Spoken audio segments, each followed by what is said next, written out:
మీరు చెప్తున్న మార్పు రావాలి అనేసి అంటే ఏం చేస్తే మంచిగా ఉంటుంది అంటారు? ఇంకా అంటే చాలా రకాలుగా చేయొచ్చు. ఫస్ట్ ఆఫ్ ఆల్ ఇంటిలోనే పునాది ఏర్పడుతుంది. ఇప్పుడు మేము ఉన్నాం అనుకోండి, మా ఇంట్లో మాకు మాటలు తక్కువ, పనితీరు ఆచరణ ఎక్కువ. మేము ముగ్గురం సూర్యమన్న, చంద్రన్న, వెన్నెల. మా పెద్దన్న వాకిలు ఊడ్చేటోడు, చిన్నన్న సాల్పు చల్లేటోడు, నేను ముగ్గు పెట్టా. అసలు నాకు ముగ్గు వేయడం రాకపోయేది కాదు, వాళ్ళే ముగ్గులు పెట్టేవాళ్ళు. రైట్. నేను బావిలో నీళ్ళు చేదుకొని వస్తే మా చిన్నన్న బాసాలు తోమేవాడు, పెద్దన్న కడిగి సదిరేవాడు. సమానంగా పని చేయడము, సమాన హక్కు అనేది మనం లాస్ట్ చివర కూసి ప్రతి ఒక్క పని, ఒకళ్ళు బియ్యం కడిగితే ఒకళ్ళు వండి వడ్డించేవాళ్ళం, ఒకళ్ళు బాసలు తోమితే ఒకళ్ళు సదిరి పెట్టేవాళ్ళం.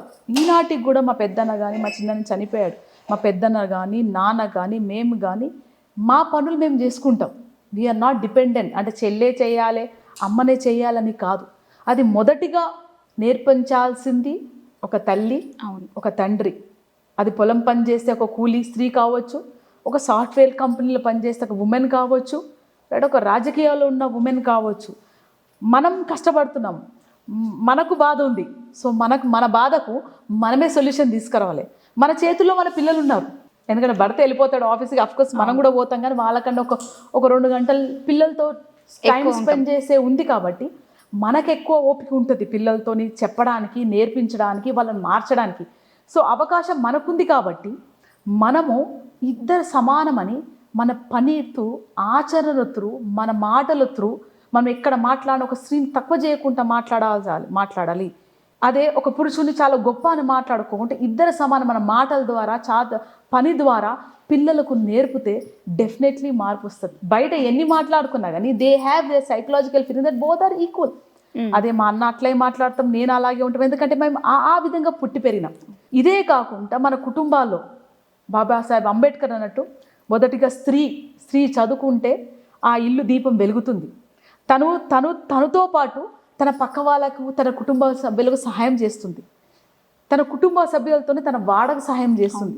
తనే పాలిటిక్స్కి వస్తే ఆ జిల్లాకో, ఆ రాష్ట్రానికో, ఆ దేశానికో తను అన్ని విధాలంగా సహాయం చేయగలదు. సో మొదటిగా మనం పిల్లలకు నేర్పించాల్సింది, it is the role of women and the men too. But we have lot of patience than compare to men. We are multitasking and all the tasks we take up, we try to justify 100%. So అది మన చేతిలోనే ఉంది.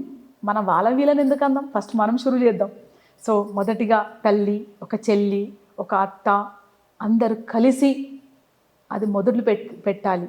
అలాగే మన చుట్టాలకు, ఇంట్లో స్త్రీలు ఎవరు problem ఉన్నా సరే, ఇప్పుడు ఈ విషయానికి వస్తే మా అత్తమ్మ కోవిడ్ అప్పుడు ఫ్యామిలీలో అందరు ఆడవాళ్ళ దగ్గర ఒక 500 జమ చేసి, ఎక్కడో మహారాష్ట్రలో ఉన్న, అంటే అతను ఇద్దరు స్కూల్లో పనిచేసే వారు, స్కూల్ ఫీజు లేదు కాబట్టి మహారాష్ట్రలో ఉన్న వాళ్ళు నెలకు 10,000 పంపించగలరు.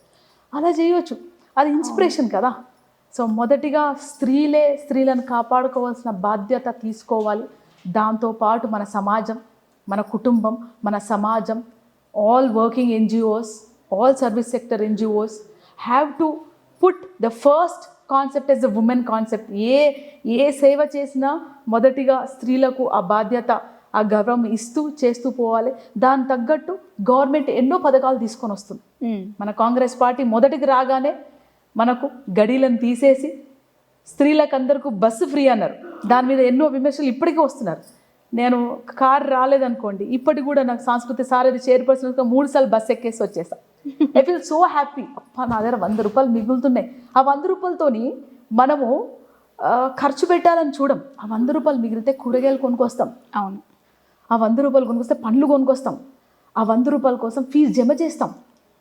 ఇంట్లోకి లెవెల్ ఆఫ్ కాన్ఫిడెన్స్ ఎంత పెరిగిందంటే అమ్మాయికి, ఈవెన్ ఇంట్లో ఉన్న చెల్లి కాలేజ్కి వెళ్తుంటుంది, నేను డబ్బులు ఉన్నాయంటే అవసరం లేదక్క, ఆధార్ కార్డు ఉందంటే. సో కాన్ఫిడెన్స్ అవసరం లేదు అంటే తను కూడా అక్కని అడగాలా, అమ్మని అడగాలా అని ఒక ఇన్ఫీరియర్ కాంప్లెక్సిటీ నుంచి బయటికి, ఒక మానసిక ఒత్తిడి, మానసిక బాధ నుంచి మన ప్రభుత్వం, రేవంత్ అన్న కాంగ్రెస్ పార్టీ ప్రభుత్వం ఫస్ట్ చేయగలదంటే ఎంత లాట్ ఆఫ్ ఎనర్జీ, ధైర్యాన్ని ఇవ్వగలుగుతున్నారు ఒక స్త్రీకి. అదొక చిన్న 18 ఏళ్ళ స్త్రీ నుంచి 60 ఏళ్ళ స్త్రీలాగా ముసవాళ్ళు కూడా మేము ఏడికి పోతున్నట్టు యాదరుట పోతున్నాం. ఎందుకు బస్ కిరాయికి ఫ్రీ కాదు, మేము పోయి 2 రోజులు ఉండొస్తాం అంటున్నారు. So it's so happy and confidence. అలాంటిది చిన్నగా ప్రభుత్వం సహకారంతో మనం కూడా ముందుకెళ్ళి ఇది కలిసి కట్టుగా చేయాల్సిన ఒక ఉద్యమం. in all the sectors, not at one sector, in all the sectors, women have to collage, combine, like-minded, take small target, చిన్న చిన్న విషయాలు తీసుకొని వాళ్ళ ఊర్లోనే. నేను మొన్న ఒక విలేజ్ వెళ్ళాను, అక్కడ పరువు హత్య జరిగింది. దాని గురించి ఎవరు మాట్లాడలే. ఎక్కడో హైదరాబాద్లో వాళ్ళు ఉన్న వాళ్ళు ఎందుకు మాట్లాడాలి?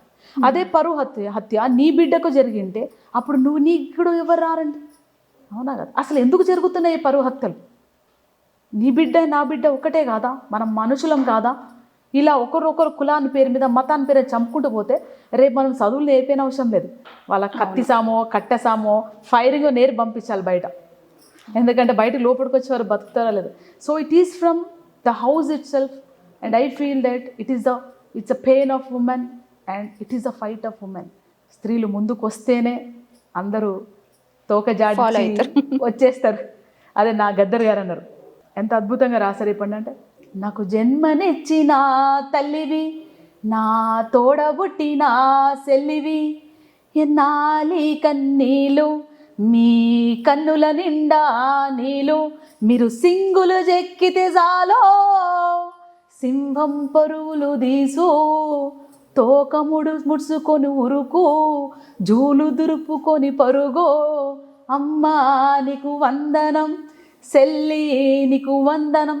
స్త్రీలంతా ఒక్కసారి కొంగులు చుట్టుకొని బయటికి నడిచారనుకోండి, ఎవరు నిలబడతారు ముందుగా కదా? So I request all the women, all bias పక్కన పెట్టేసి ఉమెన్ ఇష్యూని ఎక్కడ పడితే అక్కడ దానికి సోషల్ మీడియా చిన్న షార్ట్ చేసి పెట్టవచ్చు, మీ ఇన్స్టాగ్రామ్లో పెట్టవచ్చు, మీ వాట్సాప్లో పెట్టవచ్చు.